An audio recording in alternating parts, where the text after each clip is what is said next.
Mateo chapter 7 verse 1. Huwag kayong humatol nang kayo'y di hatulan, sapagkat hahatulan kayo ng Diyos ayon sa paghatol ninyo sa iba, at susukatin kayo ayon sa panukad na ginagamit ninyo sa iba. Bakit mo pinapansin ang puwing sa mata ng inyong kapatid, ngunit hindi mo pinapansin ang trosong nasa inyong mata?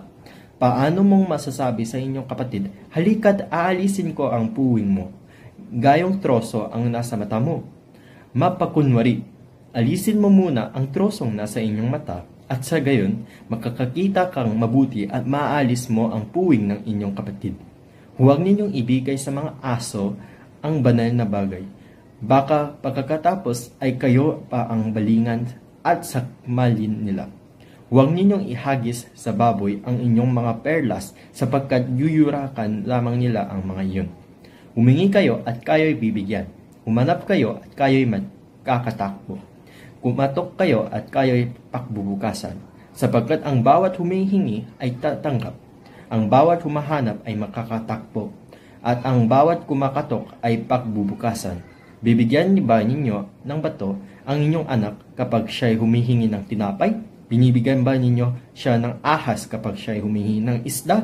Kung kayong masasama ay marunong magbigay ng mabubuting bagay sa inyong mga anak, ganun pa kaya ang inyong ama na nasa langit? Bibigyan niya ng mabubuting bagay ang sino mang humihingi sa kanya. Gawin ninyo sa inyong kapwa ang nais ninyong gawin nila sa inyo. Ito ang buod ng kautusan at ng mga sinusulat ng mga propeta.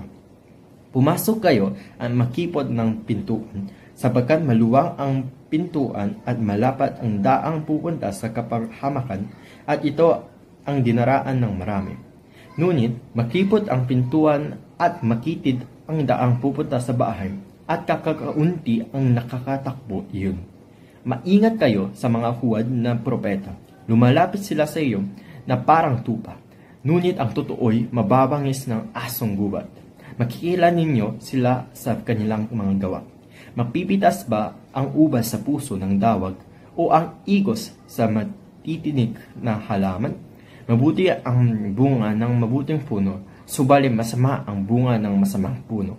Hindi maaaring mamunga ng masama ang mabuting puno, at hindi maaaring mamunga ng mabuti ang masamang puno. Ang bawat punong hindi mabuti, ang bunga ay puputulin at itatapon sa apoy. Kaya't makikilala ninyo ang mga huwad ng propeta sa pamamagitan ng kanilang mga gawa.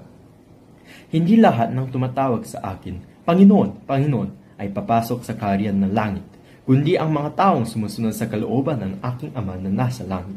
Sa araw ng paghuhukom, marami ang magsasabi sa akin, Panginoon, hindi po ba sa inyo panalangin ay nag-aral kami, nagpalayaas ng mga demonyo at gumagawa ng mga himala?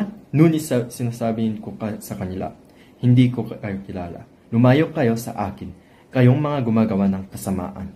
Kaya't ang bawat nakikinig at nagsasagawa ng mga salita kong ito ay may tutulad sa isang taong matalino na natayo ng kanyang buhay na ang pundasyon ay bato.